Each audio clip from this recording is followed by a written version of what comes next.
The documentary you're about to watch is the most important documentary I've ever made. This story is far bigger than Tommy Robinson. This is about the weaponisation and the politicisation of these buildings. Court buildings across the West. The Royal Courts of Justice, ironically named. These buildings have been weaponised and used against members of the public to destroy them if they speak out. From Donald Trump to Steve Bannon, to Geert Wilders, to Marie Le Pen, to Katie Hopkins. That's what's happening. My job as a journalist, I stand for freedom of speech, I stand for freedom of the press. And I failed, because 3 years ago when I lost a court case in here, and they bankrupted me to the tune of £1.6 million, on a documentary, you're gonna see the entire story was a lie, okay? I failed because I should have come out of court and I should have played you that film. Why didn't I play you that film? Because I was given a gagging order by this building, by this judge. I was silenced, and I allowed them to silence me. Because I was scared. I was scared of 2 years in prison. I was scared of the effect that solitary confinement for that length of time would have on me. I was scared of jihadi gangs in jail. And I was scared of the effect it would have on my family. I failed me and I failed you. I'm not going to fail myself again. You're now going to watch the best citizen journalism and the most incredible expose of the establishment you've ever seen.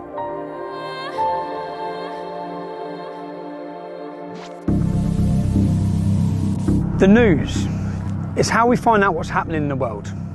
It's how we form our opinions. Opinions based on facts. That's the key. Facts.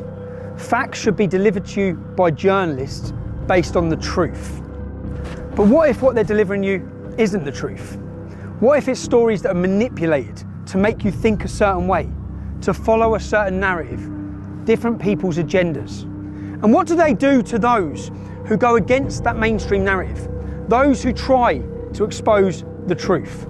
This is a documentary about the lengths they will go to shut down and silence anyone from bringing you, the British public, the truth. Right, Jamal, what you saying that way? I lost my job over this. Non-disclosure agreements. He's a nasty little piece of shit. Swung the hockey stick over his head and hit me in the spine with it. Well, it's told baby, he wasn't there. This kid was out unconscious already. That's just malicious. I'm not standing, you're not going, but no, because what you're doing, I know what you're doing. Tommy, I am gonna mince your kids, mate.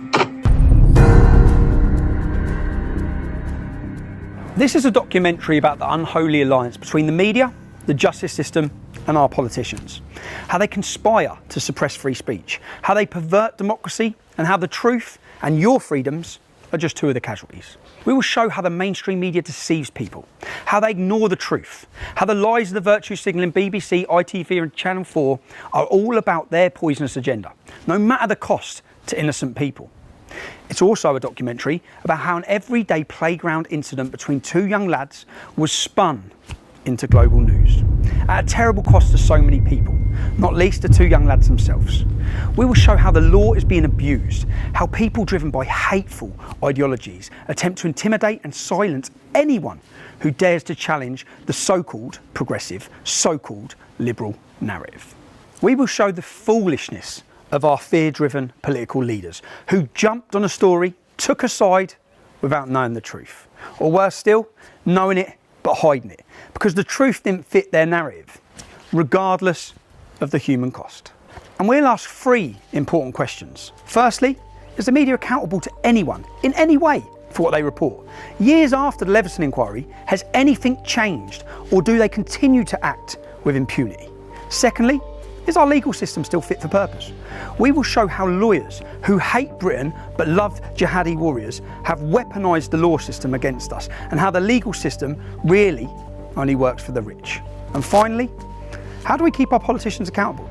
If the police, the courts and the state can silence anyone for speaking inconvenient truths, truths that may raise questions about government policy, is the UK any different from China, Russia or Iran in their treatment of dissidents? And of course, for Piers Morgan, for Jeremy Fine, for the BBC, ITV and Channel 4, it's a tutorial on journalism.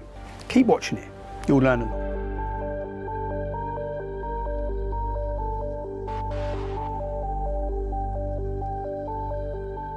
Our story appears to start and end in a brief playground incident at Almondbury Community School in Huddersfield. A playground scuffle. One boy poured a bottle of water on another child. The school dealt with it, and that should have been that. 3 weeks later, however, a video clip of the incident surfaced, and within hours, with the help of lawyers and the ignorant rantings of ITV's Piers Morgan and the BBC's Jeremy Vine, it was made into a global news event. And the lives of so many people were turned upside down. Such playground incidents happen every day. So why was this spat between two boys transformed into global news? Well, one of the boys was white and the other a Syrian refugee. At which point the truth of the matter was buried beneath an avalanche of agendas and opportunism. Within hours, the Race Hate Brigade was sharpening their blades. Clearly, when somebody comes from Syria, fleeing Assad's regime, coming to a place like this, when they get treated that way, that's an issue. And the whole world is looking at us. Where are we? We're in Almonbury. Do I say the scene of the incident? Is it a scene in the incident? It's the scene of the Great Lie. I call it the Great Lie because this lie was pushed around the globe. Yeah? This here is the school where the world was told a Syrian refugee was waterboarded by a racist English bully. It was in a playing field here, and do you know what? This is the first time I've been here. Because when this blew up on the news, it's a child's school. Kids are in school. I didn't come outside here. You'd see the scenes outside here where the imam was here with mobs of men, yeah? Mobs of Muslim men. Extremists travelled up from London, such as Ali Dawah, to cause a scene outside this kids' school. Anyway, but I'm here. Why am I here? I'm here because I face a court case. I'm being prosecuted. It's gone to the High Court, and I have to prove. I made a video stating that it was a lie, stating that Jamal wasn't innocent, and telling some facts about Jamal beating up girls, an instance that I'd been warned about by the members of this community to tell the truth about what happened at this school. I've got to prove it in court, so I've come to Huddersfield. I'm now going to knock. I need to find witnesses. I've got addresses for many. I need to knock and talk to them and see who I can get to come to court to help me prove to you, the public. This is about as much as proving in court as proving to you, the British public, that I was the only journalist in the country who told the truth about what happened in this community. The story you were told. You were told that a vulnerable Syrian child refugee had been bullied and waterboarded by a nasty white boy. You were told it was a racist attack. You were told of the dangers of far-right extremism. You were invited to agree that this kind of intolerance could not be tolerated. Was he vulnerable? Was it a racist attack? Our evidence shows the answers to both these questions was no. Was the Syrian lad waterboarded? Why was this word used? What about this? Was that waterboarding? Take a look at this.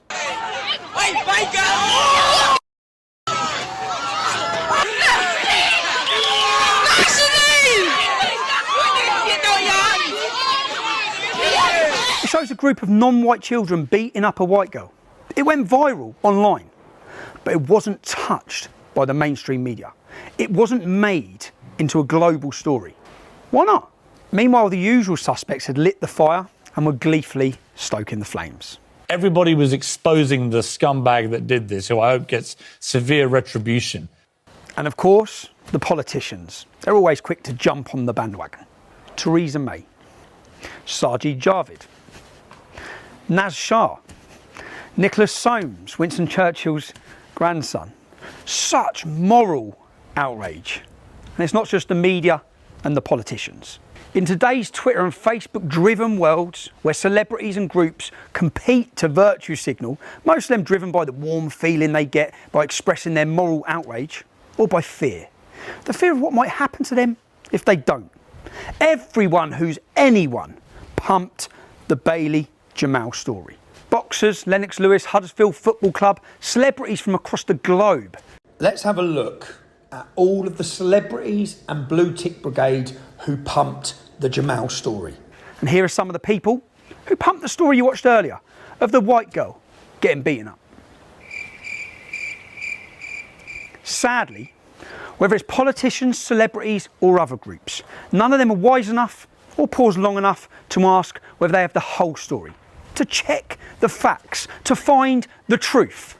But why let the truth get in the way of such a good story? And this story was just too good a story. Two lads in a playground scrap is not international news. But racist white thug waterboards helpless Syrian refugee, boom! Racism can't be tolerated, beware of the far right. That's their kind of story. We'll hear more about the militant left later, but they clearly weren't going to miss out on this.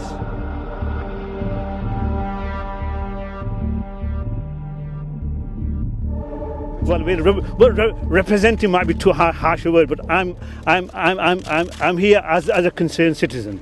Mohammed Amin Pandoor, a mufti on a mission. He rushed to Almondbury from his mosque in Batley, a town at the far end of the district. In fact, there's 40 mosques closer to this school. But perhaps Mufti Pandoor had his own agenda. You see, his little brother, Councillor Shabir Pandoor, is the leader of Kirklees Council in Huddersfield, and they were having some pretty bad news days at that time. By the way, Mufti Pandoor, he's the same guy who ordered the Islamic mob to come to the school in Batley and demand the sacking of the RE teacher who showed a cartoon of Muhammad in a discussion about free speech. Look at what we do as a community, and you'll understand our stance. So what has happened is totally unacceptable. Yeah, and we have made sure that the school understands that. The teacher has been suspended. The teacher has been suspended.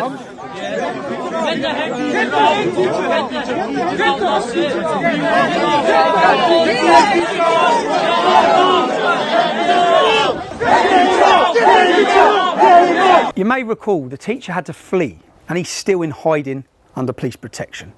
Luckily, he hasn't ended up like Samuel Paty, the French teacher who was beheaded for having a similar discussion in a classroom about free speech. You see, free speech is essential for any society wishing to maintain intellectual and social progress. But not all societies are bothered about intellectual and social progress. Should we be silenced by the demands of Mufti Pandoor and Sharia law? Should we sacrifice our freedom of speech? Should we sacrifice the free and open exchange of ideas? Should we sacrifice the cultural inheritance of which we are all custodians? But back to the bad news days in Kirklees and the playground incident in 2018. There was also Kirklees councillor Masood Ahmed. I'm not aware of there's a problem at the school. That's something obviously I need to find out in terms of that if there is a problem at the school, and that is something I will definitely be picking up. Now, some of you may remember this. My colleague is going to explain what's going to happen next, right? Am I being arrested? I am being arrested. Causing a breach of peace. I've caused a breach of peace. I'm being arrested. But the content of what you're Can we just say streaming. The content of what I'm streaming, I'm being arrested for breach of the peace. I'm being arrested for breach of the peace. You've all watched this. You've all watched this. You've all watched this. You've all watched this. Can you get me a solicitor? Can you get me a solicitor? Can you just turn off your live feed? Can you get me a solicitor? Turn off your live feed, please. Yeah? Do you understand what I've just said to you? No, can you explain it again? What does that mean? What does that mean? At the same time as this playground spat between two young lads, 20 Huddersfield men were being jailed across Yorkshire at Leeds Crown Court for what would be the biggest grooming gang Britain has ever seen. Ultimately, 35 almost exclusively Muslim men would be given 380 years in prison for grooming, trafficking and raping young children, most of whom were known to Councillor Pandoor's Kirklees Council. Mufti Pandoor travelled for half an hour to rabble-rouse a gang outside the school gates over this playground incident, when within a couple of mile radius in Batley, police have arrested a further 99 men in relation to historic sex crimes. So far, 32 have been charged, including one Ibrahim Pandoor, 41 of Batley. That makes it the highest destination of grooming gang arrests anywhere in the UK. We Googled to see what Mufti Pandoor has said about these grooming gang atrocities. Nothing. We Googled to see what Councillor Masood Ahmed's condemnation. Nothing. In fact, we can't find the condemnation from the Mufti's brother either, Councillor Shabir Pandoor, leader of the council. Just one statement from him, reported in June 2019, telling the National Working Group of Child Sexual Exploitation Response Unit that his authority had moved forward. That's it. They've moved on. Never mind grooming gangs, gang rape of young children. All these men seem to be far more concerned about what happened in a playground at Almondbury Community School, or about cartoons of their prophet Muhammad.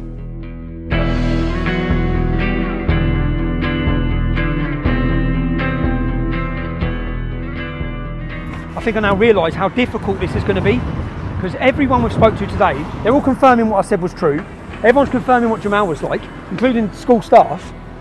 But as soon as I mention this camera, as soon as I mention court, I need someone to come to court, they just totally silence straight away. No one can have said that. No one can have said this. They jump in, it's raining. But I'm realising how difficult it's going to be, but I have got an idea for that now, after today. So But first stop McDonald's, yeah? Let's go to McDonald's because I'm starving. It's been a long day. Yeah, see you on a YouTube. Yeah. See you. Smaller in real life, isn't it? Nice to see you, man. Nice to meet you, bud. Shall I offer you a drink? No, I'm fine, thank you. Cheers, though. Sure. Yeah, thanks, man. Very nice to see you. No, thank you, bruv. Hello. Steve, how are you, mate? It's Tommy. I'm good, mate. Bro, mate, have you still got all those hidden cameras? Yeah, of course I have, yeah. Could I borrow What do them? you need? Yeah, but when I say borrow them, can I borrow? I'm going to need to take them for weeks because I've got so much to do. It's a long story. I'll explain when I see you. But I'm in a bit of a situation. I need some hidden cameras. This is not a problem. I'll put some kit together for you. That's it. So that's the idea. The idea is, I've got a friend there, Secret Steve, who has all sorts of cameras. Yeah, he's a private investigator. I need to show the public everything that I've heard today. I need the public to hear and know the truth. I need them to know how much they've been lied to by the media about what happened in this town. And the only way, unfortunately, the only way I'm going to be able to do that is with hidden cameras. Because today, I've heard the truth, but I need every one of you to know the truth. And everyone's too scared. That's why I said Project Fear. Everyone is too scared to speak the truth or to come to court. So I'm going to end up getting hammered in court. The whole world told I've lied when I haven't. I was the only journalist in the UK who told the truth. So we need to prove it. So we'll shoot down the motorway now. We'll go get these hidden cameras. These are all, so this is a tie. There's a camera in that. That's the camera. Mad, isn't it? It's the camera there. You've got everything here. Cameras, glasses. I don't wear glasses, so that's going to be awkward. That's the bottom of a coffee cup. So you put that on the bottom of the coffee cup. I feel like James Bond.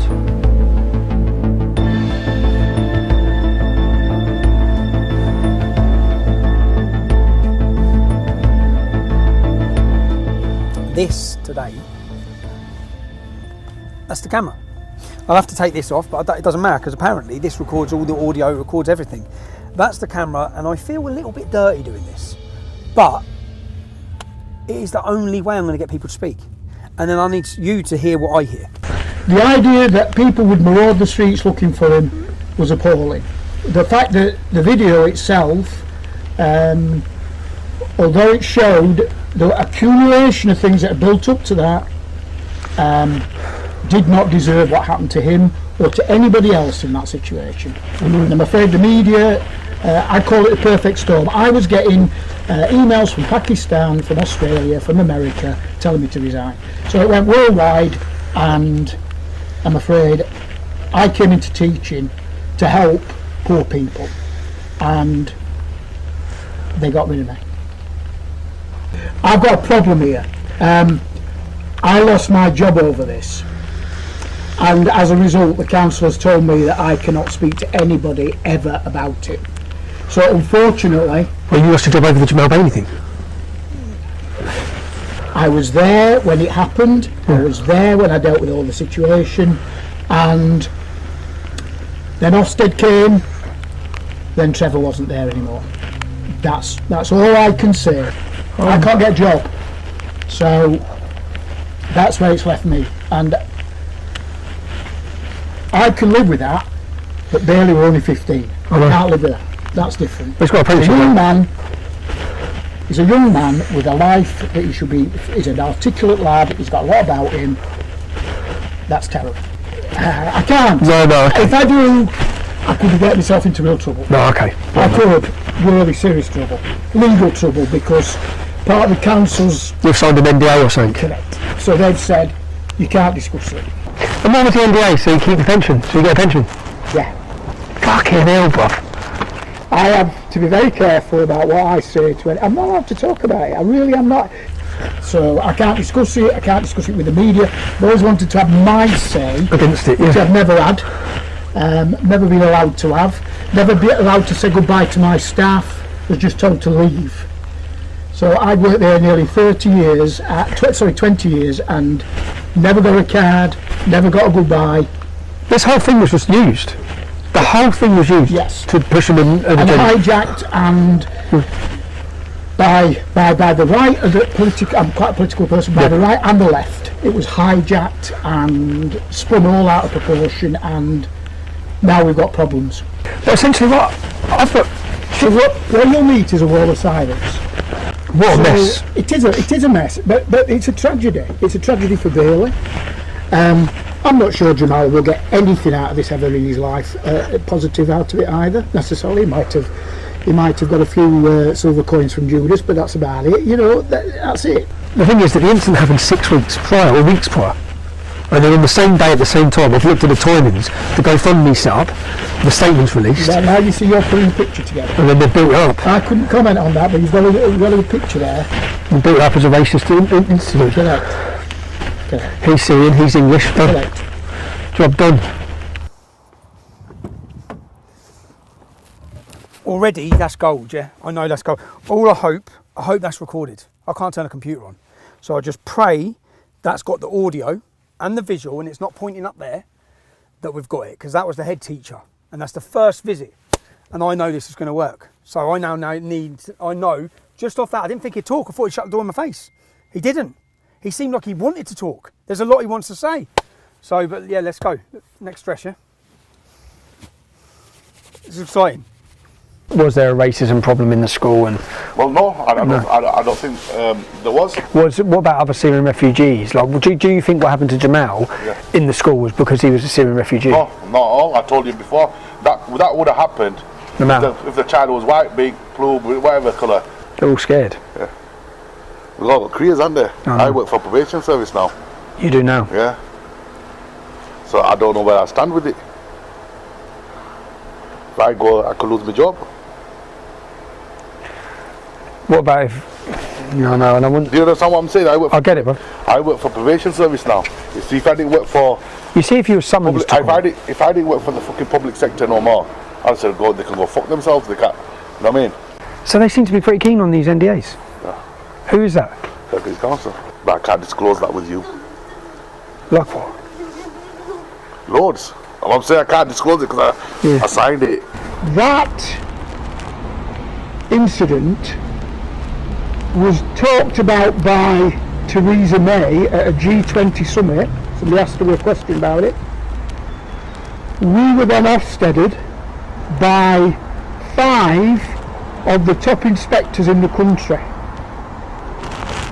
Then only sent 1 registered inspector. We had the head of safeguarding. I had Amanda Spielman, the head of Ofsted, speaking to me about it. If you want my honest opinion, they said, get up there, I don't know who they is, get up there and shut that school. Get up there and get rid of this. Get rid of the problem, over the Bailey. Correct. Over Jamal. Correct. Get up there and get rid of it. But why do you think that is? Like, do you think, because I looked at Jamal, because he came here 2 years ago, I've got so many negative things said about him now by so many people. Like, I mean so many. Well, I mean, I've got children at school. I've said it to you before. We had 9 Syrian children, 9 families. Yep. We only had 1 issue. But my view is that you won't get much of an answer out of Rob because he worked there and he's bound by various confidentialities. So non-disclosure agreements. Did he get paid as well? Not going to comment. They all have. Every teacher got paid not to tell the truth. But the head teacher can't even talk about Jamal at all. No, neither can I. Neither can you. What's your name? Well, if you work it out, it must be a good one, mustn't it? Oh yes. So, did you work there as well? No, I was the chair of governors there. But so it's not. My issue is you're not going to get anywhere. Really. No, yeah. And Rob wouldn't talk to you either, so it's. They're trying to. It's pointless me even giving you. I told the truth. Your contact details. Okay. It wouldn't work with it. I told the truth about what happened that day. I am not even arguing. His life was destroyed. Well, that's not fair either, is it? As a racist bully, and he weren't. And he wasn't. I know. You and I both know that. I know. Unfortunately, the truth is just. How much money is it? I can't see the figure because if I see the figure, it goes out.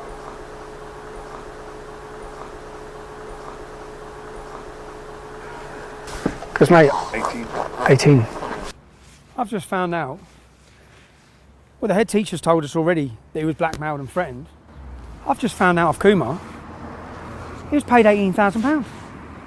Paid. He said, I can't say. Shh. I signed. I was paid. I said, paid what? He was paid money by the local council, so he can't tell the truth about what's gone on in that school.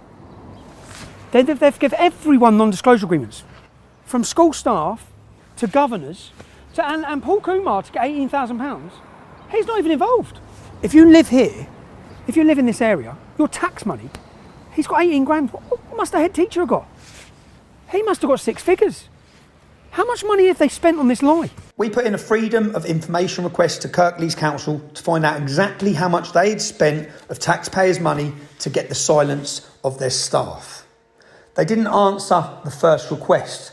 They avoided the second. Only when we sent them legal letters, because they have to by law answer these questions, did we get our answer. They had spent over £250,000. Nearly £275,000 of taxpayers' money was spent making people remain silent. But they've spent money silencing everybody, so no one can ever, this is forever, once you sign that agreement, no one can ever tell the truth. While they pushed this manufactured lie that destroyed lives, schools, communities, everyone's life. I've seen life after life after life, person after person's life destroyed, while the council, your local council, Kirklees Council, give away hundreds of thousands of pounds to make sure that the truth can never be told. I can't believe it. I knew from day dot, I asked myself the question, when this was blowing up and I knew the truth, I kept saying, how come no teacher's telling the truth? If all those teachers know what's gone on in that school, how come none of them are coming out and saying? Well, now we know. Now the whole world's going to know. Because Kirklees Council paid them not to. Unbelievable. Unbelievable.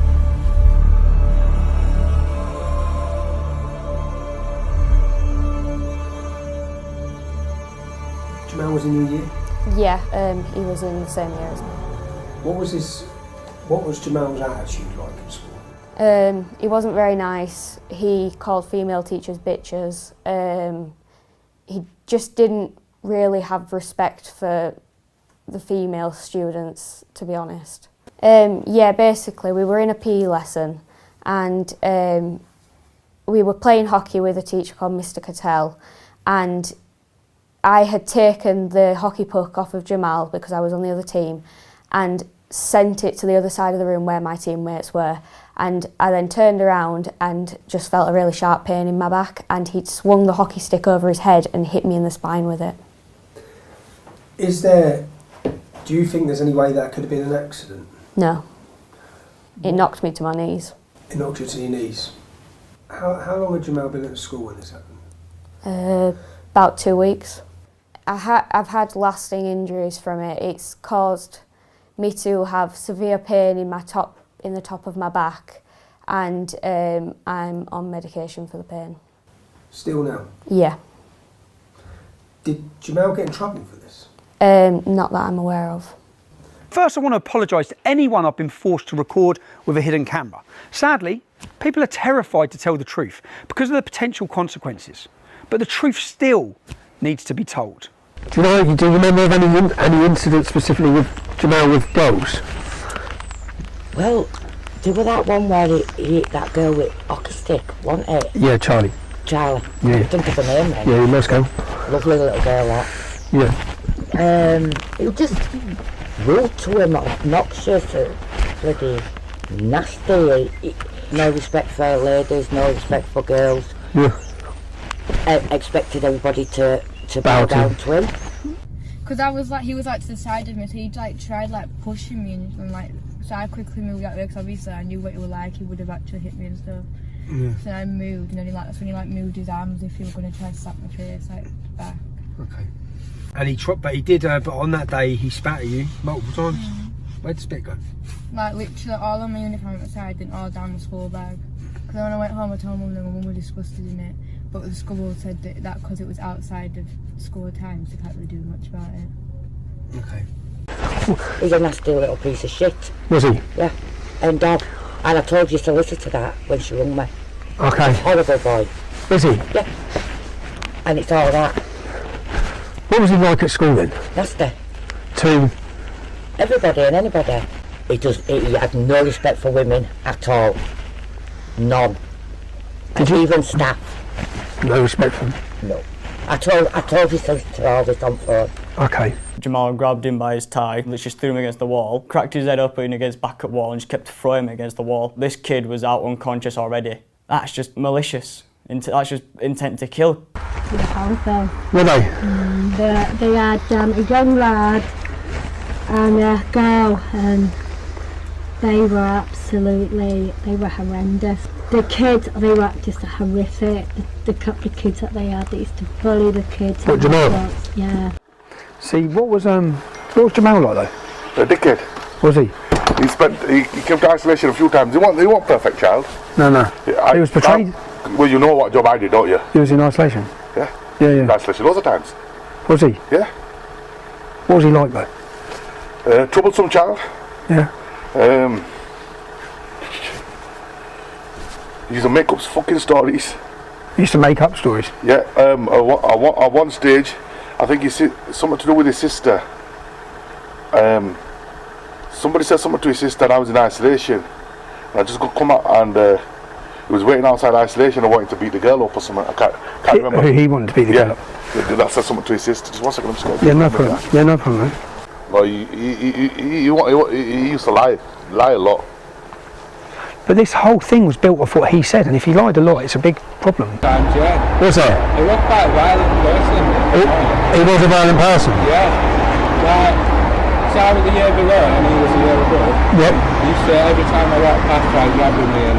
Every time you walked past him? What happened with you and him? In the toilet, he just comes up and tries wrestling and take on. What was that over? Nothing at all? He did it in the majority of the day, every day. Every day? Well, when you saw him? He just attacked you?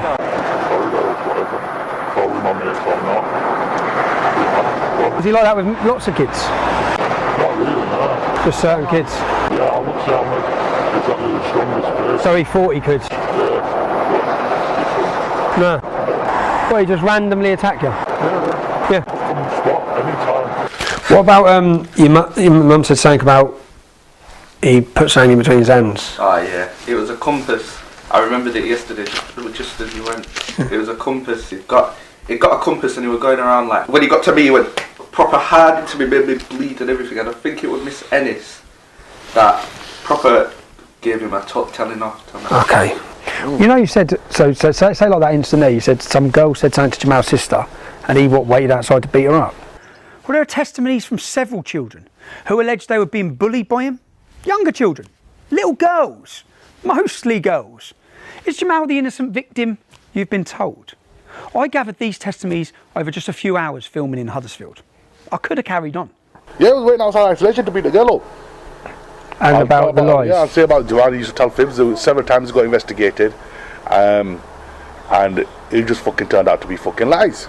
The fact he always lied is a big point. The fact that you know that the police, the school investigated incidents where he said things happened and they turned out to be made up. Yeah, it was fibs. They couldn't have happened. It couldn't happen because I think there was one. The child wasn't even in school that he accused. I can remember. Oh my God. Yeah. Oh my God.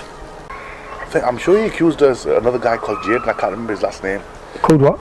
Jaden. He accused Jaden of something. And when me and Miss Ennis investigated, it was fucking bollocks. Not very likeable, really. No. You know, about what he was going to do to sisters and what have you. To Bailey? To Bailey and to others. Oh, and to others. But not a very nice boy. When you say, what was he going to do to the sisters? Well, he told Bailey he was going to rape them. Told Bailey he was going to rape his sister? Oh no, and I've tried to argue that it was in the public's interest for them to know the truth about Jamal. And they was just retaliating. Yeah. You know, which most people do if somebody threatening with their sisters. Yeah. But Jamal seems like every kid I've spoke to that he attacked was younger. Yeah. Bully. Jamal? Yeah. Yeah, that's what I'm finding out. Yeah. That's what I remember. He said he was going to stab him, so I think it was science or something. Yeah. If I remember. He said, yeah, so he goes to come and then, what are you saying now? Because that thing of him getting caught with a knife in school, it's like, what? Caught with a knife and a screwdriver? Yeah. Bailey gets expelled for pouring a bottle of water? Yeah. What the fuck? Surely he gets... Have you got a statement on that? No, because there's things missing. But I've got his dad mention it in the minutes of a meeting. His dad mentions it in a meeting with the school. His dad mentions about them catching him with a knife and a screwdriver. His dad brought it up. I've got it in black and white. Yeah, so you've got a good case there. I've got it. Yeah, he got caught with a knife. They can't deny it. You see, the truth was there for the media. It was there for celebrities and politicians to see. They could have told you the truth at the time, before some of you gave over £160,000 of your money to the poor victim, Jamal. Well, not so poor anymore. But none of this was true. A key part of this case is that I reported what I was told. Before my involvement in this story, a mother went online and said her daughter had been attacked by Jamal. I contacted that mother. She sent me images of her daughter. She said her little daughter was beaten by 3 Muslim girls and that Jamal jumped in and bit her daughter on the head. She sent me the images of the bite marks on her daughter's head. I said, can I speak to you? Can I interview you? I rang the mother, but the child was too scared to talk to me. She's scared. Oh no, everyone's scared. A girl went online and said that she had been attacked by Jamal. Both of these victims deleted their comments. Why? Both of these victims had gone online and reported this before my involvement at all in this case. I simply reported what they were saying. We revisited the mother's house to try and get confirmation as to why she backtracked on the story she had put out and the story she had told me. I don't care if you're driving, Tommy Robinson's there. Tell her not to worry, don't worry. He said don't worry. Yeah. So when you put online about Jamal, what happened? Like, what did you what happened? What was the response to that? What do you mean? I mean, did you receive any? Did I receive threats? Yeah, I did. What sort of threats?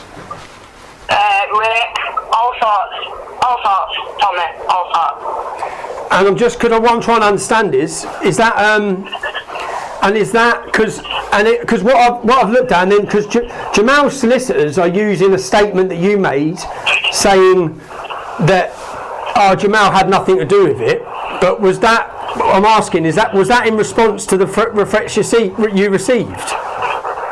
Yeah. It was, okay. Liar. Straight, he was just a liar. Jamal telling fibs all the time. Several times investigated, found out that he was talking fucking shit. I don't think the whole. But then I read Jamal reading what was blatantly a prepared statement on the news. I don't feel safe at school. Sometimes I say to my dad, I don't want to go to school anymore. I was just crying, and I didn't do nothing because I respect the school rules. Yeah, he used to break rules all the time. Yeah, he used to lie. He used to lie a lot. He lied several times. He lied several times. I caught him several times lying. He's suing me for defamation for what I've said about him. And I'm finding out after teacher after teacher after teacher, he's far worse than what I said. Far worse. I mean, like, far worse. He was put up on a pedestal by every single media outlet, politicians, footballers, celebrities, boxers, everybody. And he's suing me for defamation for what I've said about him. All I'm knocking on the door and asking teacher after teacher after teacher is, what was Jamal like? And it's just flowing. It's just boom. And he was far worse than anything I said. Far worse. I find it insane. Because there is no way that all the things I'm now finding out, that no other journalist has found this out. They must have known what he was like, because it hasn't been hard.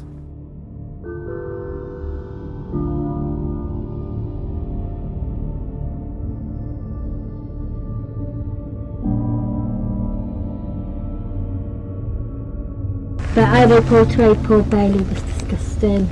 It really was. Cool, because that's what I've spoken to loads of people who said no, Bailey wasn't a bully. No, he wasn't. He wasn't racist. His mum had a bit of a gob, don't get me wrong, because they used to live up here. Yeah. Bailey wasn't like that at all. He had 2 half-caste sisters, so how could he have been with us, you know? But Bailey wasn't racist, that far from it. Yeah. He wasn't a bully, he was a good lad. Oh no. I'd see him along there and he'd always say, oh yeah, no, she was right, you know. But even during... Because he got portrayed, the way the media portrayed it was that Bailey was a horrible racist kid and that Jamal was an innocent little refugee. He wasn't. That far from it. So you were told Bailey was a bully and he was a racist. He wasn't a saint in school. He'd be the first to admit that. But he wasn't a bully or a racist. The police concluded there was nothing racist about the scuffle. Yet you were told he was vermin. You were told he needed to be dealt with. He was vilified by the media, by politicians and by celebrities. Bailey a bully? Bailey a racist? Not according to his teachers and other children. Not according to his head teacher of his school. He was a 15-year-old kid, and he would have been, could be, have a great future. He's a very articulate lad. He's got a lot of issue about justice. Yeah, I think, you know, I could have seen him being a lawyer or something like that because he has that in him. Really? Yeah. And he would stand up for his peers in school where he felt things were fair. Yeah. You know, he would do that. I just want to tell the truth about Bailey. Yeah, well... His life was destroyed. Well, that's not fair either, is it? As a racist bully, and he weren't. And he wasn't. I know. And I both know that. I know. Unfortunately, the truth is just... But Bailey didn't even get to sit his GCSEs because of this campaign of hate, this perversion of the truth. What about Jamal's broken arm? Which the world was told was because of bullying. That was a lie.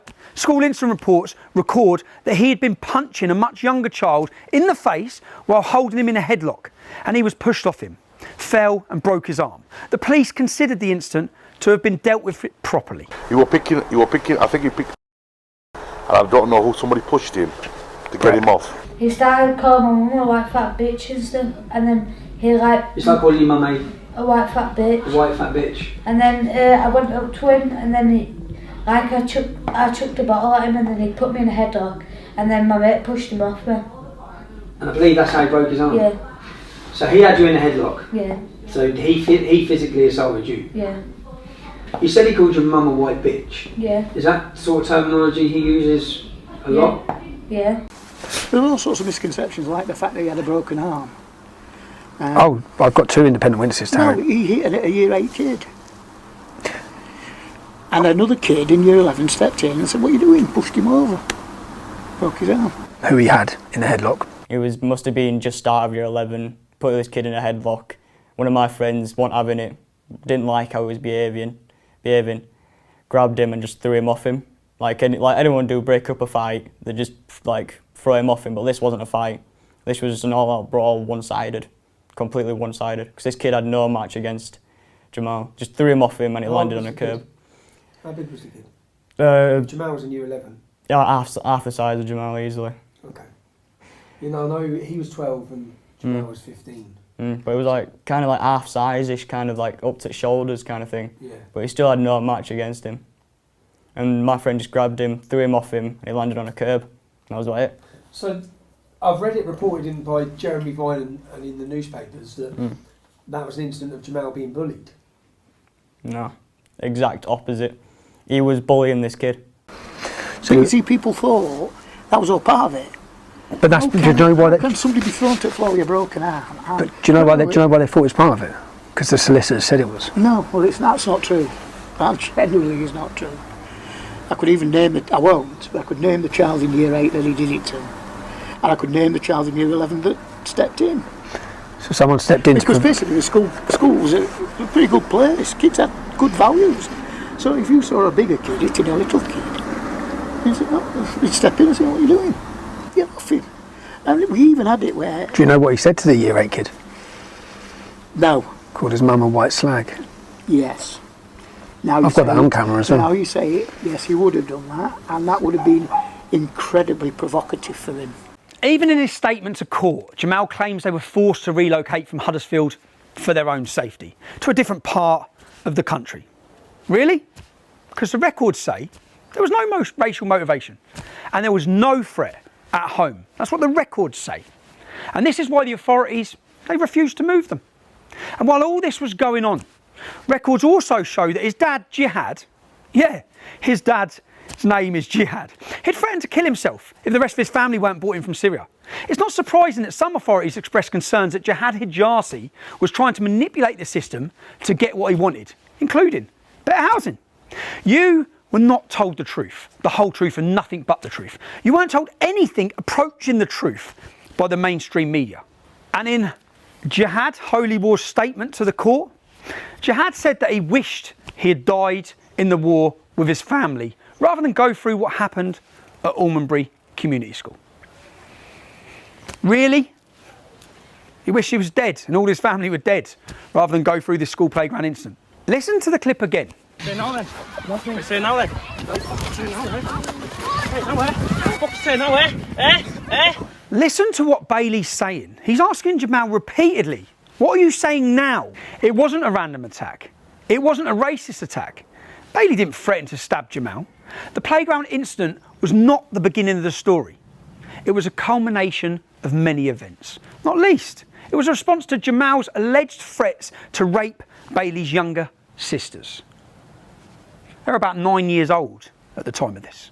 So as a girl at that school, when you saw the portrayal of what happened with Bailey and him, because he was painted as this innocent little kid. He wasn't innocent, it's out in everyone. It's out in everyone. And I used to see him bully Bailey's little sisters and stuff, so...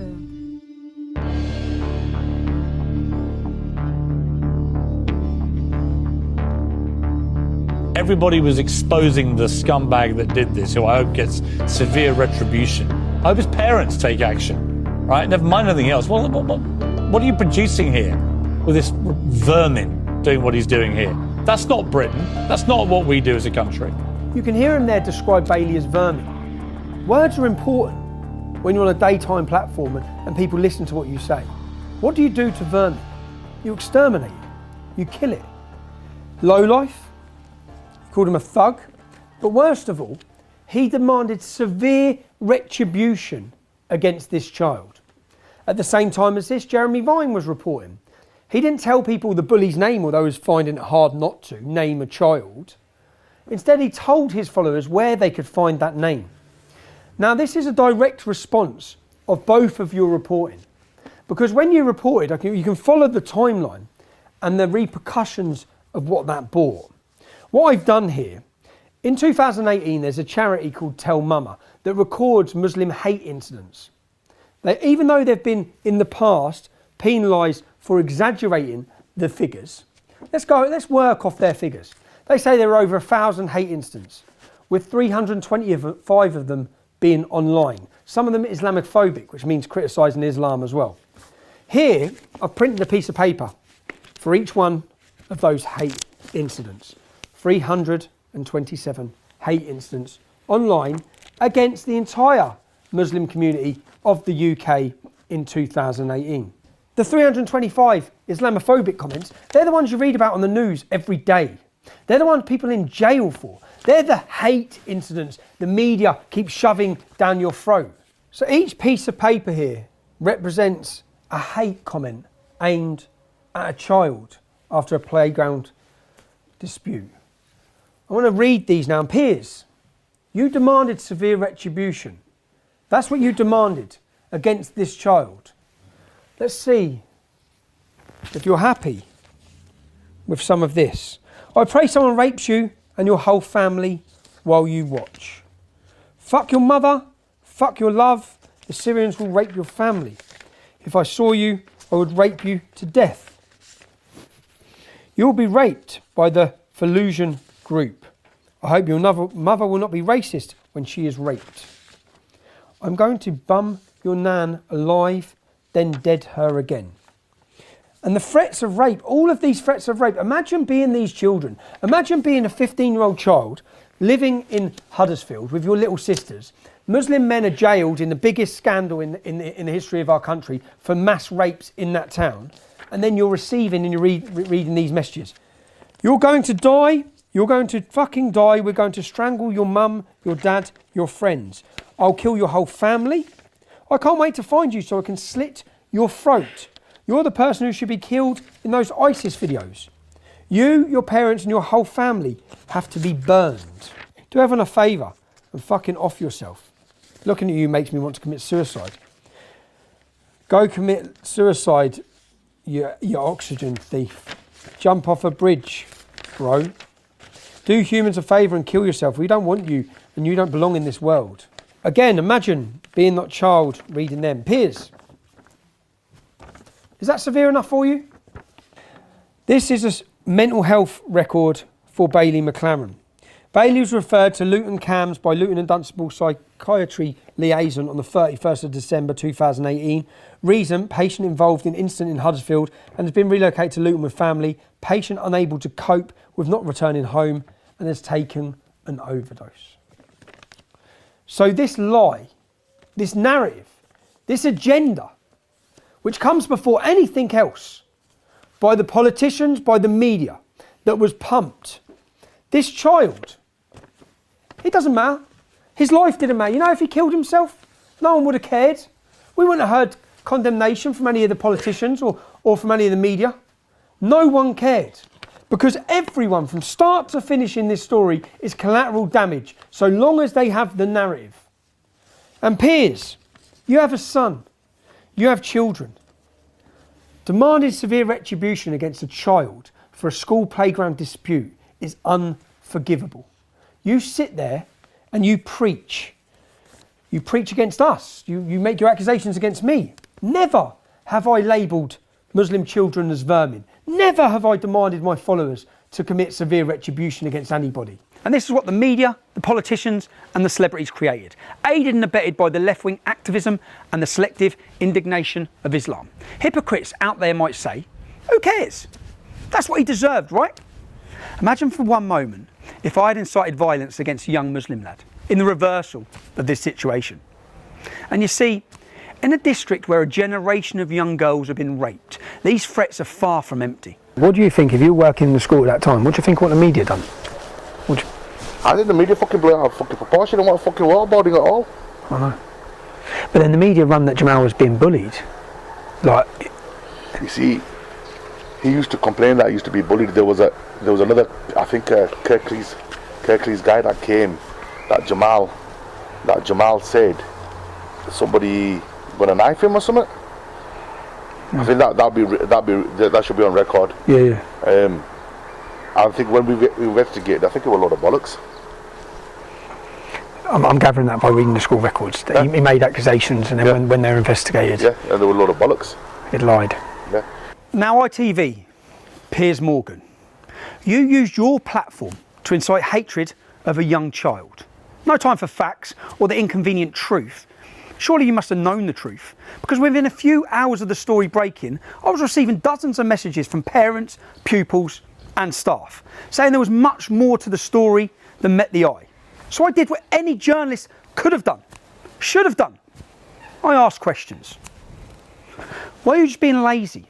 Was it willful blindness? Or are you just incompetent, Piers? And the BBC's Jeremy Vine. To you personally, was it clinical cowardice? After all, you didn't reveal the white boy's name. You just told everyone where to find it, on Twitter. Were you afraid of being sued? Although it wouldn't have been the BBC licence fee payers picking up your legal bills, would it? Or was this your Pontius Pilate moment? Condemning a child whilst washing your hands of any responsibility? Because that's what you did. And you didn't seek the truth either. Piers, Jeremy, your lazy, inept reporting was not without consequence, as we will see. You incited hatred, you succeeded. And that's contempt. Your actions, not Bailey's, led to Bailey and his family being driven from their home in the middle of the night. Like the very refugees you claim you care about. The hate you incited was off the scale. Men with machetes had arrived at the school. Gangs were roaming the streets looking for Bailey.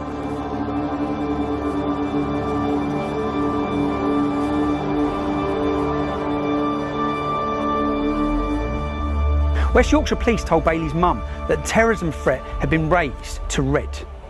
They had intelligence of people coming from Bradford to get Bailey and his family. Rather than deal with the threat, they moved Bailey and his family to a place of safety.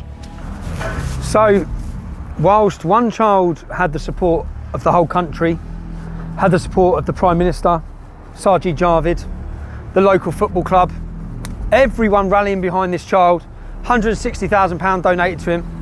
The other child, in this incident, his family were driven from their home, threats, groups of men looking for him, ready to commit violence against him.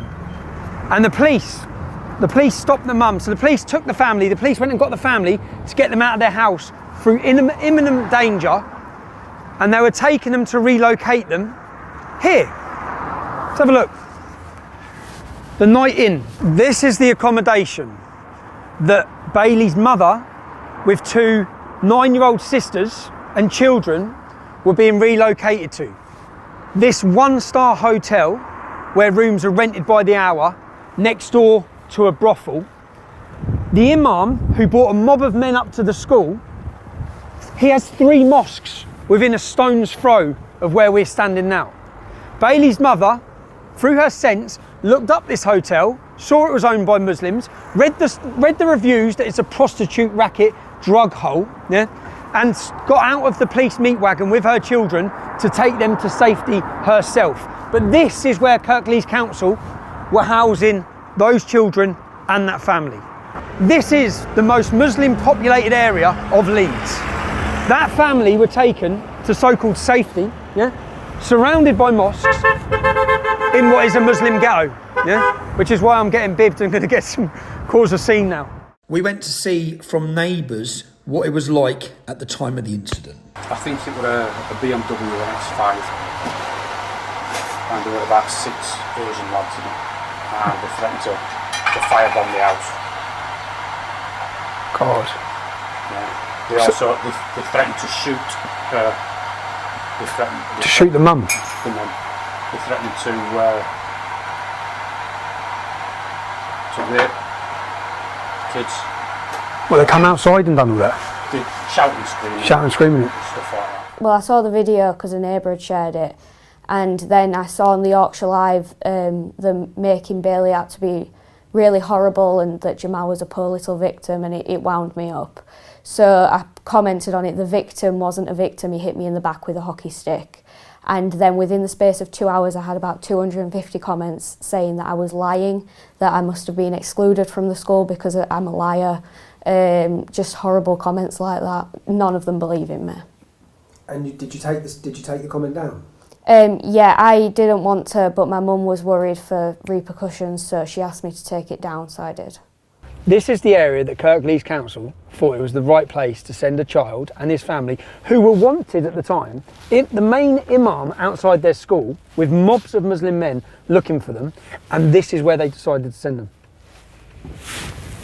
They basically dropped them in their backyard. That's what they were doing. This is the hotel. This is, I believe, a 4-star hotel. It's totally full of illegal immigrants. This is across the country, so the point to make is that illegal immigrants come here, young fighting age men, not families, not children, and this is where councils house them. Let's have a look. Hello boys. How you doing?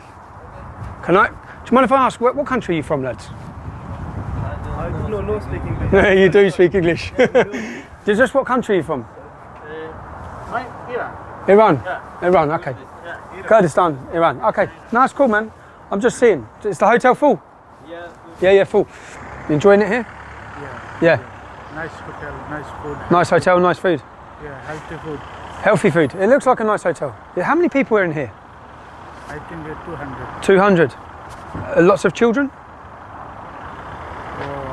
My eye problem, I think I have the little children. No children? My non-children. No, not many children, no. But it's a nice hotel.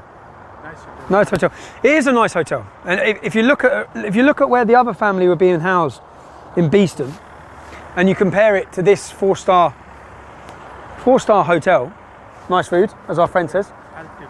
Healthy food. Yeah, hello, bro. Hi. How you doing? Hey, do you want to come back in?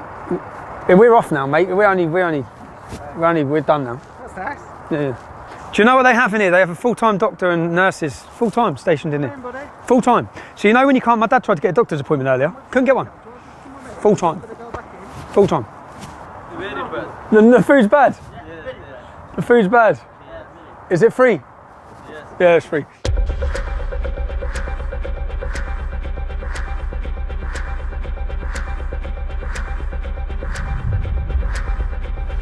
They closed that school.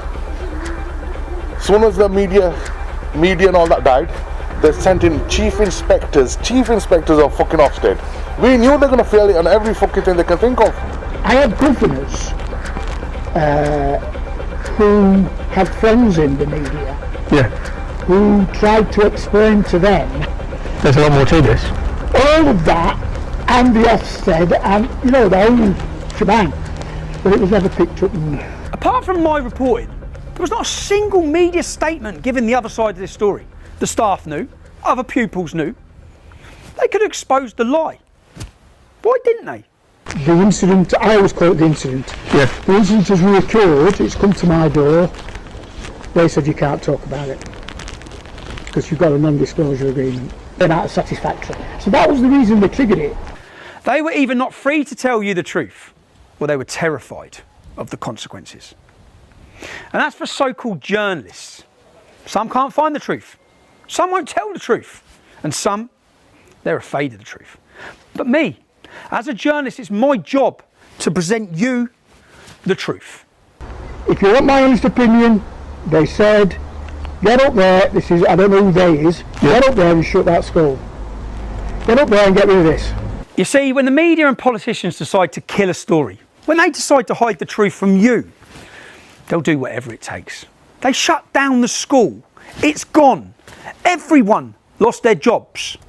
You see, once this lie about a racist attack had gone global, the truth could never be allowed to come out. The real truth, that a young Syrian refugee was struggling to fit into his new environment, was problematic. His allegedly abusive and violent conduct towards teachers and children was allowed to run unchecked. Why? Did the school authorities turn a blind eye rather than be accused of victimising the boy, of being racist towards him? They stayed silent. The truth may have triggered accusations of racism or sparked discussion about immigration policies. The challenges of achieving the successful integration of migrants we welcome into the United Kingdom. And the need to take those challenges seriously. You see, Jamal was one of 20,000 Syrian refugees who come to the UK as part of the United Nations resettlement programme. The government could not allow their policies to be examined and the consequences and their incompetence to be exposed. And if you don't think the government is incompetent, you ain't been paying attention to anything. Priti Patel's been talking tough, really tough, on controlling our borders for years. And yet we have boatloads of illegal economic migrants being escorted across the English Channel and put into these luxury accommodation at your expense. This ineptitude does nothing for the refugees who come here legally, who we welcome into England, refugees who are trying to integrate and make a new life here. And who was the community's rage directed at? All Syrian refugees. That's who. When in fact, there are many families of Syrian refugees in the area. We're told, all of them delightful, working hard to settle and integrate into the country they can now call home. I spoke to multiple refugee families. In the school problem, my children, no any problem. No problems with your children? No, that's it. So you've had a good experience in the school? Yeah. I used to have two friends and they don't bully and they don't care where from country I come or anything. Okay. And when I talk English, like we was about 1 month we've been in here and I used to not to speak English very much. So they used to tell me how to speak all that thing, and now I'm in year 8 and I know how to speak English and I made more friends. And now like I'm fine. And you're fine? Yeah. And then no problems? Yeah.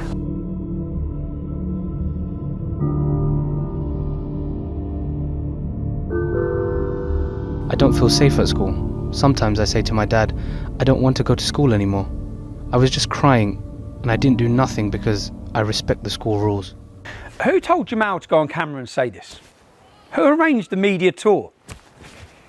Who encouraged him to take legal action? He was originally going to sue the school for not looking after him and then decided to sue me instead. Who told him to put this in his statement to the High Court? You see, Jamal doesn't like to break the school rules.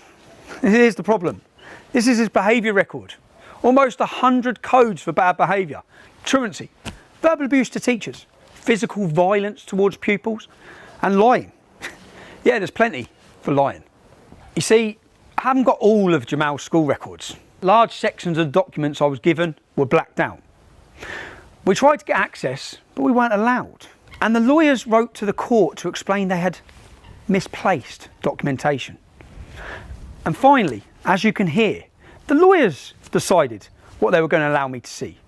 Whilst I was preparing my defence, Jamal's lawyers decided what I could see. And this global news story wasn't an accident. It was all carefully planned. You see, the day before the video went viral, a GoFundMe page was set up for Jamal. And the video went viral the day after a criminal record check come back on Jamal. Why would his lawyers do a criminal record check? Well, they had to make sure this was financially beneficial exercise, wasn't going to be derailed by an unhelpful past. 15-year-old Jamal, his record was clean, by the way. Mohammed Akunji, the jihadist lawyer of choice, was immediately on a global media blitz. Listen, about Akunji himself, I'm after him for my own reason. Right, okay. Nothing sinister though, is it? Oh, fuck, no, journalistic. Oh, journalistic, that's good. Oh no, fucking totally journalistic. I want to get all the background on him. You reckon he was a member of that? Yeah. Al-Midra Haroun are a prescribed terrorist organisation. Almost 60% of terrorists in British prisons are ex-members of this organisation. They kill, they murder, they slaughter. That is the organisation that Mohammed Akunji and his brother were allegedly, according to this top mainstream Muslim British journalist, they were members of it. How does a Syrian lad find himself working with a jihadist lawyer of choice before this video even went out? Before anyone has seen this viral video? Within 2 weeks, the lawyers had been made the beneficiaries of the GoFundMe page of £160,000. A plan to sue the school, that's put on hold. And the plan to sue moi for libel was launched. What riches had these lawyers promised Jamal and his family? School records were edited. Migration Yorkshire clamoured to make this playground fight about race and hate. They contacted the Home Office as soon as they heard about this playground fight. Yeah, the Home Office, a playground scuffle. Why are they contacting the Home Office instantly? Someone went further. You see, we had this school incident report analysed by a graphologist, someone who analyses handwriting. It appears to show that a second person with very different handwriting doctored the report to allege that Bailey had threatened to stab Jamal. Even though all the witness reports mentioned there was only one teacher there, so only one teacher could have done an incident report. So, with the careful planning of the jihadist's favourite lawyer and the enthusiastic support of some useful idiots, it was possible for the lies to go round the world twice before the truth had had a chance to put its pants on. I now need to mention other repercussions of what happened in Almonbury. I was being sued for reporting the things that were said to me about Jamal. I had to defend myself. The judge had already ruled that I was not allowed to argue it was in the public's interest for people to hear a different perspective of Jamal. I had to prove that the information reported to me was true. That's not the kind of burden placed on Piers Morgan or Jeremy Vine. Piers can describe Bailey as vermin without being held to account. And who is behind propagating this deception and the lawsuit against me? You see, this is where we get to meet the most sinister part of the unholy alliance. All sorts of people are helping out, but leading the posse from the front is the jihadist lawyer of choice. He represented Shamina Begum. You know, the jihadi terrorist that's out in Syria? He represented, I think, Michael Adebolajo, Lee Rigby's killer. I think he's even had to change his name because he's got such a terrible track record. So this is the lawyer who's suing me, and who the media celebrated that he had served me papers, even though I wasn't in the country. If you've pillaged, if you've plundered, if you've raped and you've beheaded, and you say you've done it in the name of Islam, well, these are the lawyers for you. The lawyers who stepped forward for ISIS-Bide Shamina Begum, who've been fighting to get her back into our country, who defended Michael Adebolajo, who beheaded Lee Rigby. This is Mohammed Akunji. And his colleague, Farouk Bajwa, who's been banned from claiming legal aid. Yeah, banned from claiming legal aid for putting in fraudulent expense claims. Let me rewind a bit. Let's go back a few weeks. There's an important piece of background information to this. Don't know the full ins and outs of it, but basically to inform that a group call themselves Antifa UK. Yeah. Heard of them? Yeah. To be honest, I kind of haven't. And Antifa Dundee, it basically says they're planning to hurt or possibly kill Tommy Robinson because they know where he lives and want to silence him. They've got their hands on, it says they've got hands on some AK-47s, make petrol bombs and stuff. And allegedly say they're going to put these petrol bombs through your door when he sleeps. They say they're also planning to attack a few MPs. Now, at the heightened tensions with multiple Osman warnings, they now take back the radar phone, the one option we have to go direct to the police, and they are removing it at this current moment. Where are you from? I'm from the counter-terrorism policing unit that Carla works with. Okay. So Carla and I work very closely together. So what did you just say? Basically, the radar phone or whatever it is. Yeah. The phone, the emergency phone. We'll be taking that back. You'll be taking that back. Yeah, those phones are you designed for a. Are you for real? Like, so when there's a heightened threat and people have come to the house and the address has been put out where my kids are, you're then going to take the panic phone back. It's Christmas 2018. The police come to my family's home to tell me that people in Antifa, far left violent extremist organisation, are planning to kill me and my family. See, who were the first to comment on this video? Well, Mohammed Akunji of Farouk Basra & Co. Of course, the jihadis' lawyers of choice, but also Mike Stutchbury, an independent journalist, an Antifa activist. So the jihadist lawyers knew Antifa were planning to kill me, then actually commented on the video of the Osman warning. You see, what happened next is interesting, although not interesting to the Solicitors Regulation Authority or the Law Society, the people who should be interested in the integrity of our lawyers. It will be live streamed. I'm not in charge of the filming or anything like that. That's down to the guys over here. And yeah, literally nobody wanted to do this, so we thought, what mug can we find who would agree to this? So two lawyers who know Antifa are planning to kill me seek out an Antifa extremist, hire him for one day, just one day, and send him to live stream the serving of papers to my home, my family's home. Papers which had already been served, by the way, with a gang. When my wife and children were there, when they knew I was abroad, lawyers commissioned the Antifa extremist to broadcast my home address in order, as they put it, to cause a spectacle. The law firm or the lawyer who's been, sort of taking the lead on the Tommy case wanted to make sure, doubly sure, that A, Tommy got the letter. Actually went out two different ways, and he wanted to make a bit of a spectacle out of it. And this is all very amusing. A group supported by Mike Stutchbury came to the home that my wife and children were in on a Sunday afternoon when I wasn't even in the country. So let's have a look at Mike Stutchbury, who calls himself a journalist, who promoted this event, who shared it and encouraged it, who found it amusing that my wife was so scared she had to ring the police. My wife has been sat down and told in her home that Antifa are planning to kill her. They're planning to kill our family and harm our family. She's been told that she may get acid in her face. Well, how do you think she felt on a Sunday afternoon whilst my children are playing outside on their bikes? To be told that Antifa were on their way to our home. Let's have a look at Mike Stutchbury, the man that sent them. Here he is self-admitting that he is part of Antifa. Here he is promoting violence against his opposition. Punch them, punch them, punch them. Here he is hoping that buses full of Antifa get shipped in to smash people's skulls in. Here he is calling for white genocide. Mike Stutchbury is an extremist. He's a far left extremist who currently is playing a victim. He encouraged people to come, and he sent people and was part of an organisation that communicated together to send people to the home where my wife and children were when I wasn't there. He even crowdfunded to support them in their action. He was looking at various people, and eventually he sort of came on to Dick Coughlin. I can't say it properly. Who is a YouTuber who has made videos about Tommy for almost 10 years, I think. Who's a real critic. I don't know if you've checked him out, but he's a funny guy. Check it out. Yeah, he's sort of, got red hair. He calls, he's an ex-crackhead, basically. And who is this Antifa extremist hired to come to my kids' home? Keep watching. Okay, folks, we're here in Salso. I'm about to, me and Murphy are about to pop on.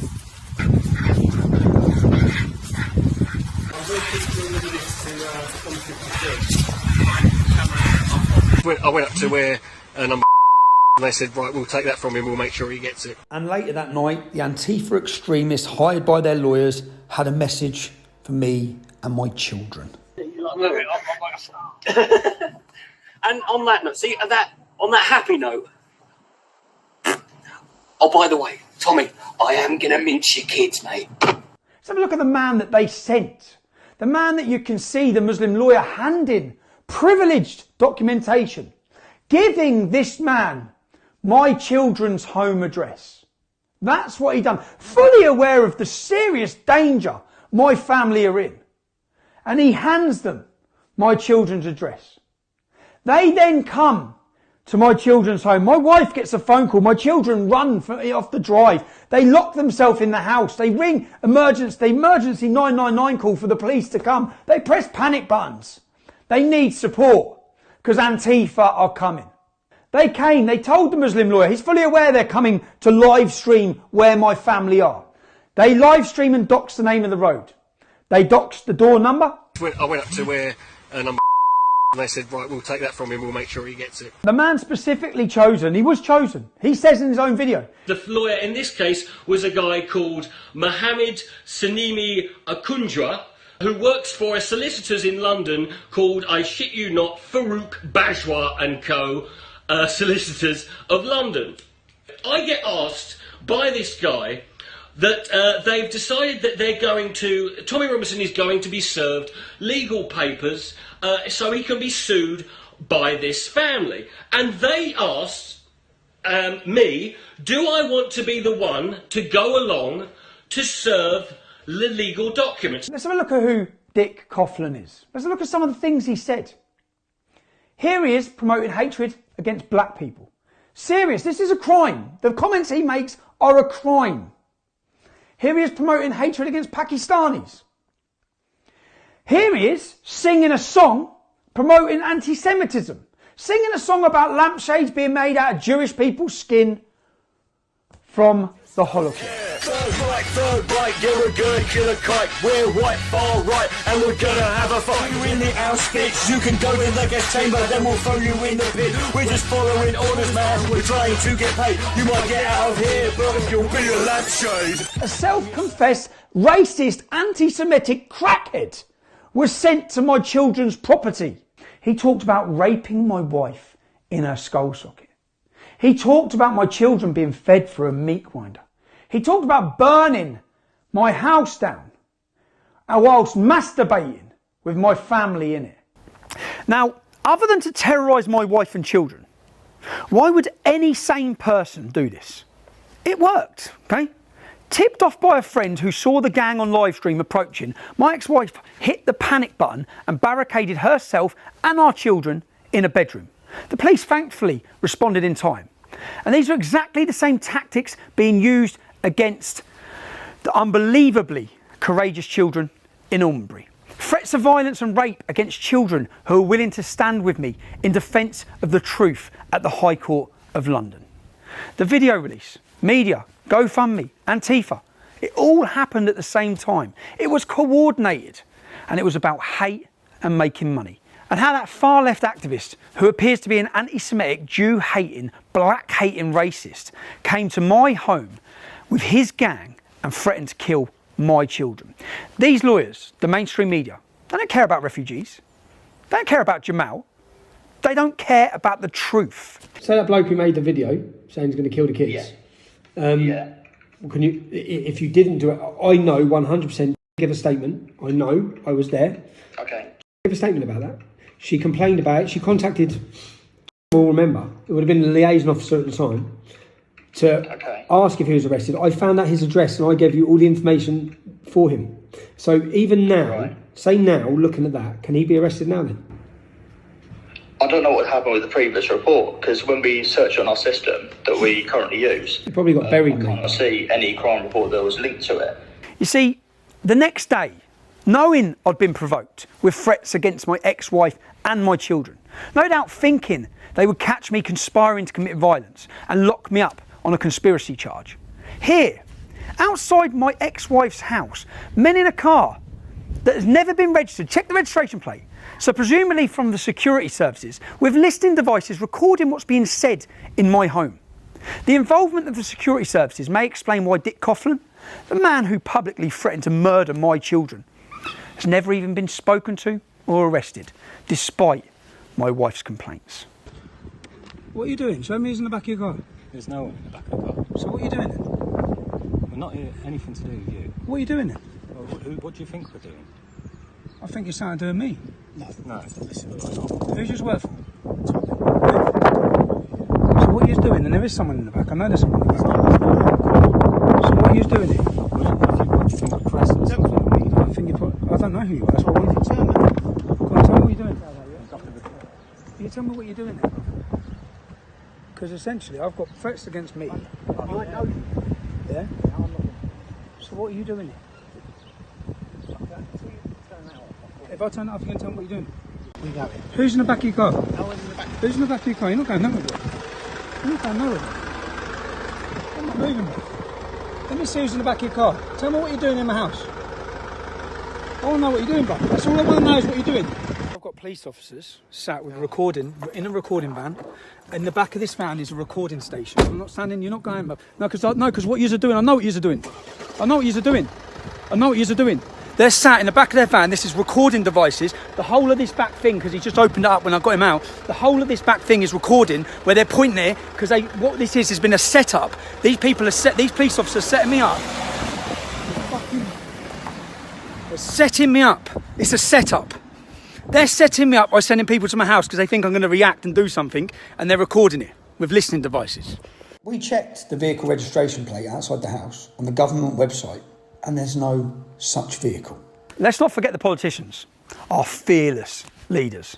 It was only when I went alone to the home of self-declared journalist Mike Stutchbury to ask him why he had done what he had, and why he thought it was funny to intimidate my children. Some of you may have seen that people have been outside my home, intimidating my family. The difference is, when they come to my home, 5 men come to my home. I'm on my own. I've had to move my children, who are scared and upset, and people encouraged people to participate in coming to my address. One of those such people who... It was only then that the fearless then Deputy Leader of the Labour Party, Tom Watson, steps forwards, ignoring reality completely. Every major social media platform other than YouTube has taken down Stephen Yaxley Lennon's profile because of his hateful conduct. Late on Monday night, Yaxley Lennon turned up at a journalist's home, banging on the doors and windows, demanding to be let in. And after being escorted away by the police, he returned at 5 a.m. and continued his intimidation. The incident was live streamed. He later warned journalists in a YouTube video to expect a knock at the door. Does the Secretary of State think that it's right that YouTube and the parent company Alphabet continues to give this man a platform?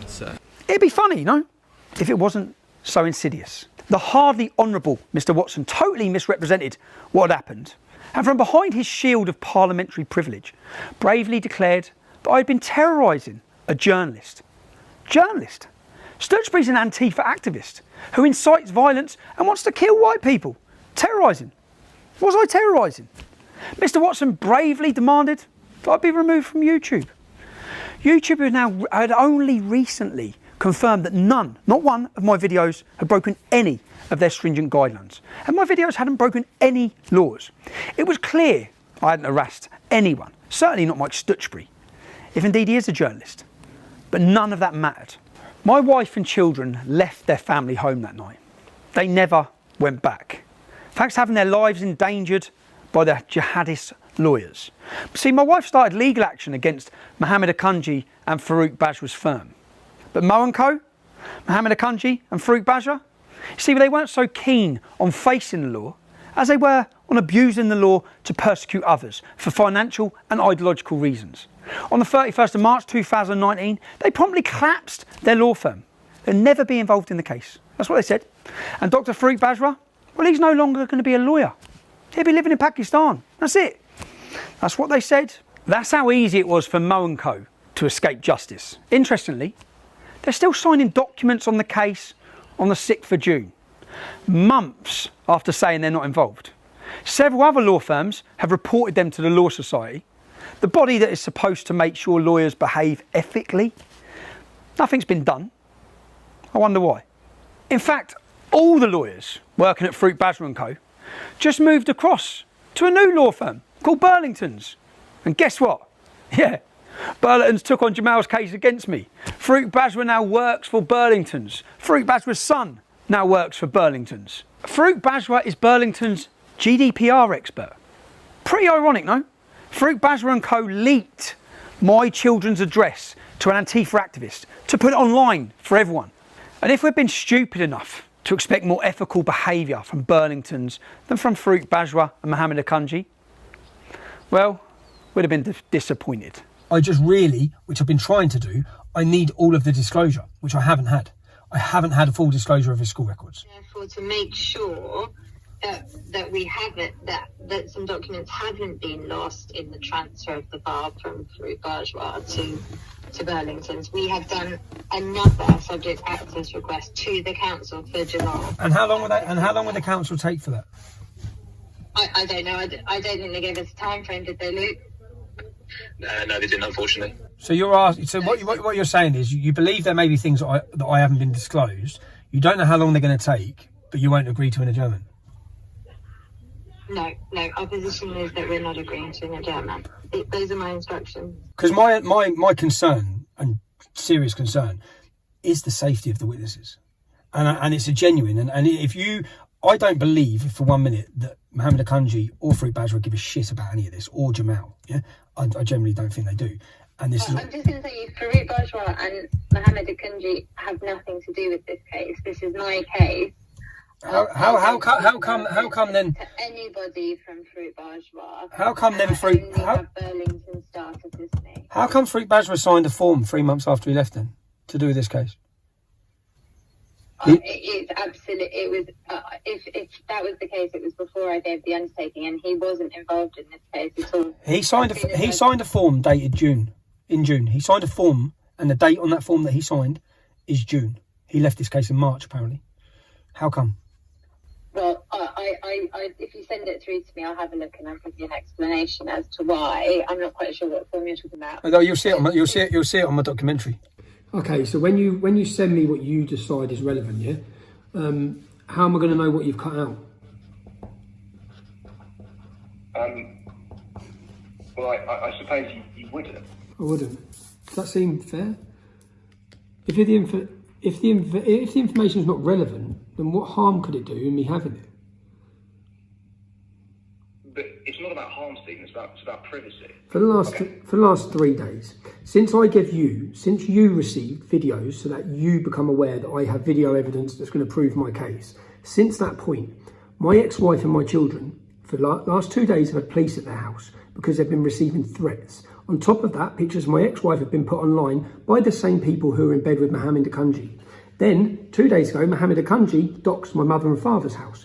Last night, that house at 1 o'clock in the morning was smashed to pieces with bricks through the windows. Yeah, this is all going on in the background. I've been trying to get my stuff ready, but just so that you're aware of what's going on as to why I don't trust a word you say. When you have Farouk Bajwa's son working for your company, and Farouk Bajwa is the man that sent people to threaten to kill my children, I'm wondering why in the last 48 hours or last 72 hours, since I disclosed information to you, why my family and loved ones have become under persecuted harm, of which is all detailed with police records and video footage of everything that's been going on.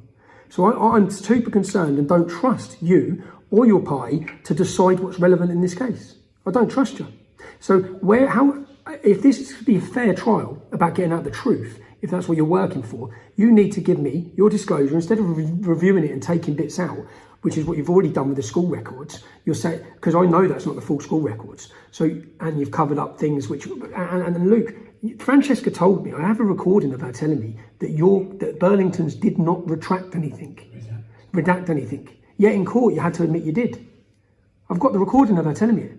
Everything was redacted prior to coming to you. And then in court, you sit and admit that you have been redacting things. So forgive me, it's just lie after lie. This is Burlington's lawyers losing documents that they're supposed to send to me and deleting things that they don't want me to see. Misplaced. How do you misplace documents that were electronically filed on their case management system at Farouk Bajwa & Co, then passed over to Burlington's? All of this is because they're sharing it. And all of this is to put pressure on me in the weeks before it. And all this. And this is Akunji. I guarantee you this is Akunji. Akunji working with Resisting Hate. The account that's put it on is Resisting Hate. Yeah? Resisting Hate, who Akunji hired with Dick Coughlin to send to the house before. They're like his little minions. So now he knows that it's going to land on his lap. The whole lie that they've told and this is the actions they use. Can't play the man, so they play the kids and the family. You don't need to be scared, Sonia, because they're doing this. They just called me and said goodbye. Yeah, I know, babe, but they're purposely just doing that. How no one got my number? But when they're doing this, they're just doing this to try and cause me shit and make you worry. So I know it's easier said, but you don't need to worry. Yeah, they're doing this so that I don't beat them in court. That's why they're doing this. Yeah. And I think they do know where we live. No, mate. Danny Barker rang me saying if anyone turns up to the house, just ring him and he'll come in a minute. Yeah, he will, mate. Yes, piss me off. Oh, mate. Cool. Oh, mate. Cool. So,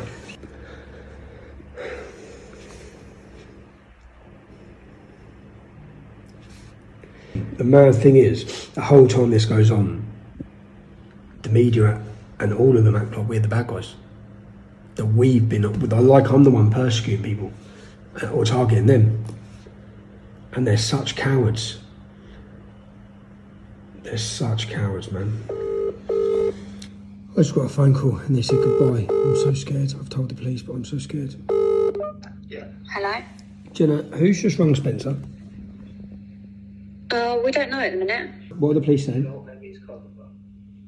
I'm just making a statement. Okay, but just quickly, are they getting that account that's put a picture of you online? Who showed you that picture, Jenna?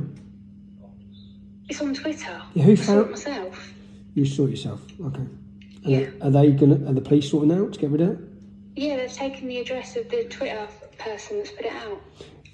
If you can say, I've given them 50 addresses of people who have done exactly this over the years, including the redhead man what about the redhead bloke who threatened to kill the kids? What have they said about that?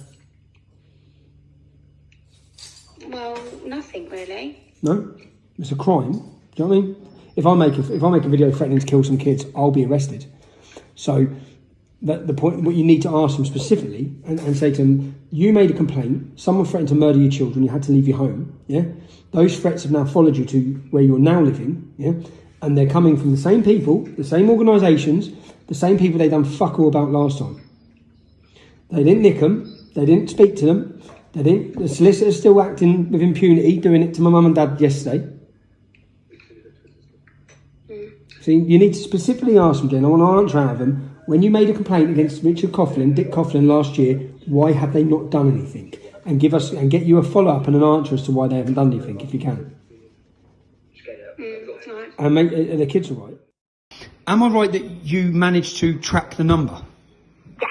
So you know who made those phone calls to her and must... We know where the number came from, Yep. And who that phone was registered to. So that's what, obviously we cannot prove. Well, I at that time I wasn't able to prove who. I only could say where the number came from. As in whose phone it is? Who the phone is registered to. Okay. Yeah. Because obviously for me, this was threatening phone calls a week before a High Court trial, trying to pervert the course of justice. How come no one's been arrested? I can't see anything on the crime report. If I send you evidence, which I'm going to anyway, because it's all going to the judge, if I send you evidence of Mohammed Akunji doxing my mum and dad's address, if I send you evidence of criminal damage and attacks in the middle of the night at an old pensioner's home, and I show you evidence of pictures of my wife being put on, ex-wife being put online, and my son, they rung my 11-year-old son's phone. The police are all involved. They've been threatening my 11-year-old son. Yeah, this is what's gone on. If I send you evidence of that, do you think you'll support an anonymity order to protect the children in this case? Stephen, I can't, answer that because I don't have instructions to answer that. I don't have conduct of the matter. But what I can clarify for you is some of the issues that I can give answers on. One of those of which I heard you made reference to Farouk's son working. He is not involved in the case in any way at all. Has no access to any files whatsoever. You've heard how Luke Hackett, he couldn't explain why they were redacting and deleting information from documents before handing them over to me. Information I should have been given. He couldn't answer the simple question, who decides what's relevant? Unfortunately, in terms of integrity, Burlingtons don't appear to be any better than Farouk Bajwa and Mohammed Akunji.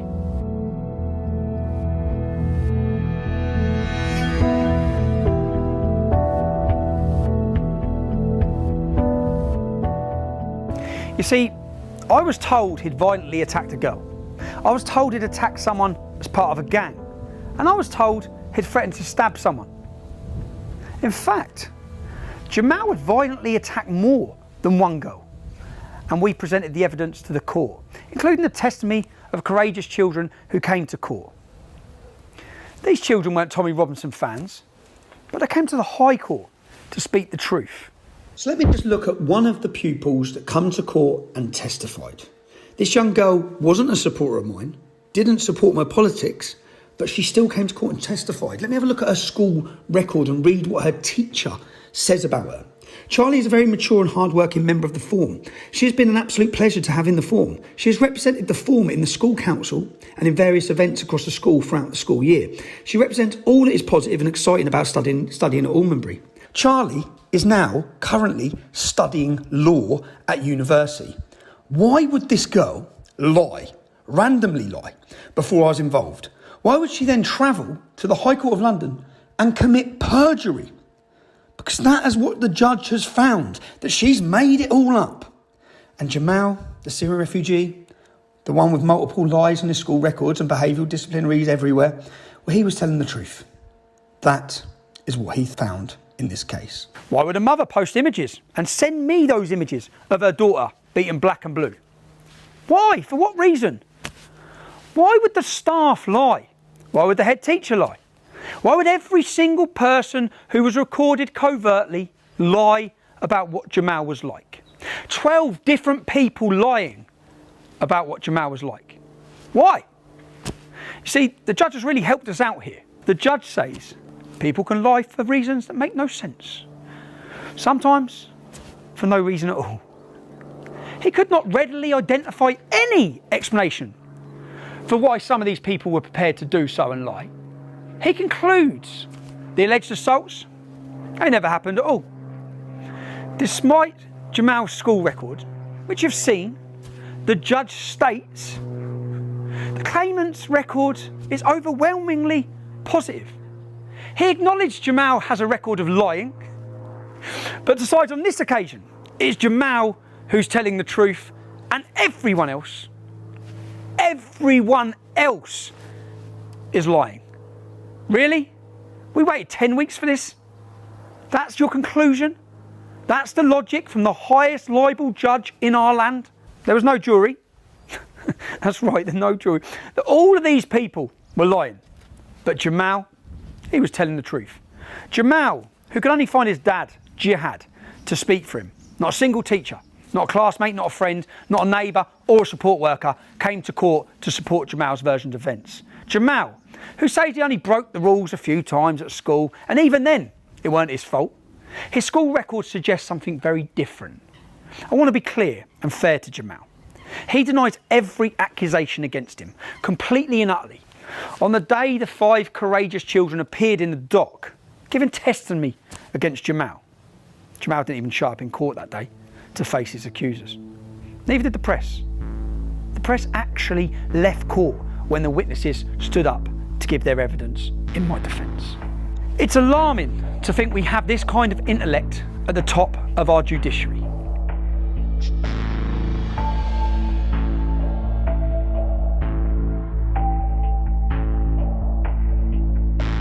The story of these 2 children is actually a story about free speech, or the death of it. It's a story about how the mainstream media is more interested in pushing an agenda than giving you balance and truth. How it continues, despite Leveson, to act with impunity.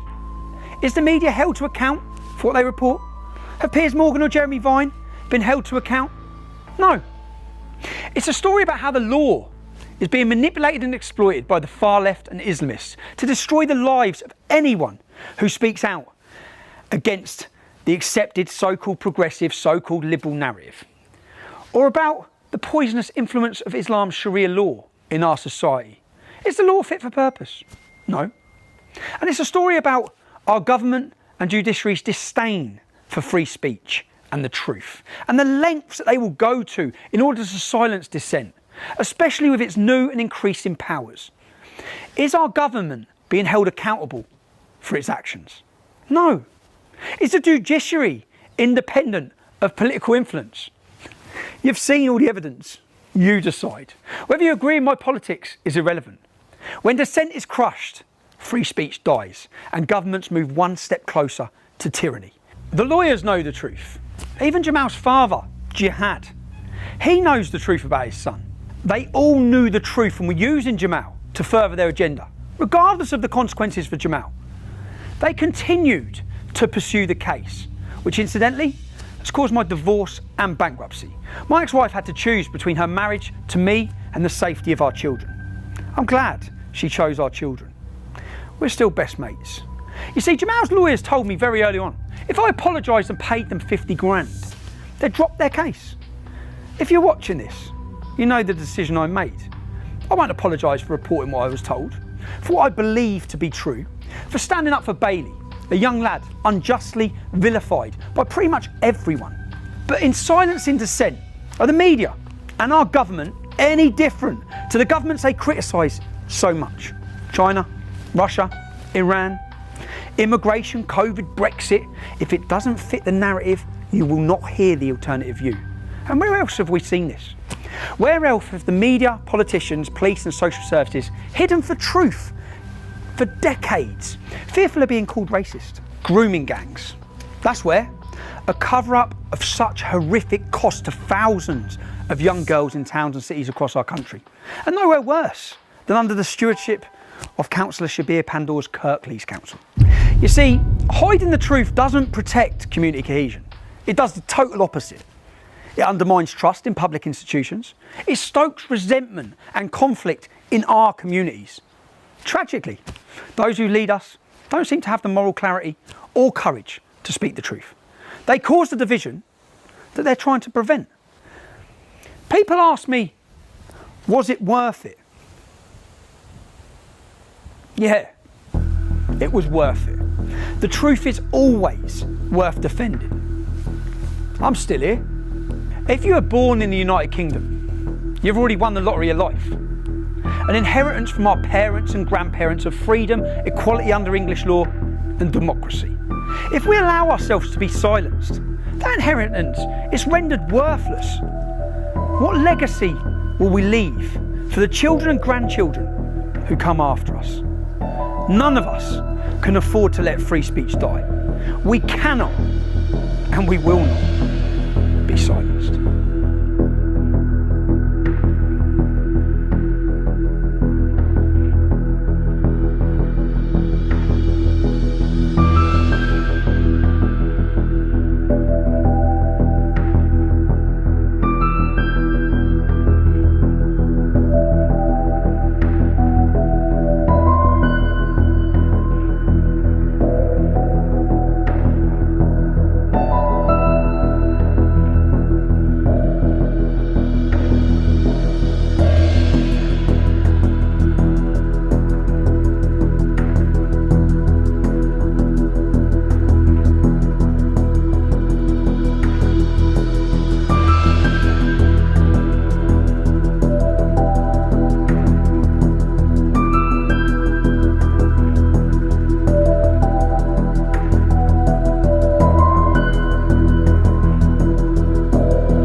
So you've seen, I'm being sent to jail, I'm being prosecuted for showing you the truth.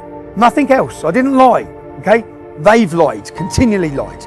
Now for the Attorney General to bring a charge against a member of the public for contempt of court, it has to be in the public interest. I say the Attorney General, this is not the police prosecuting me. In fact, the claimant in this case is not asking for me to be prosecuted. His lawyers are not asking for me to be prosecuted. The Labour government's Attorney General is the one attempting to send me to jail. Now, for it to be in the public's interest, you're a member of the public. You've just watched this expose. Is it in your interest to lock me up for 2 years? How can it be? Let the government know, let the Attorney General know by signing the petition at www.truthontrial.co.uk to let them know you don't support the imprisonment of journalists for reporting facts to you, the British public. Who knows what the future now holds for me? The one thing that gives me a peace of mind if I'm in prison or even if the worst happens is knowing that my family have stability and have security. If you can support them during these times, the link is at www.helptommy.com. I really appreciate your support.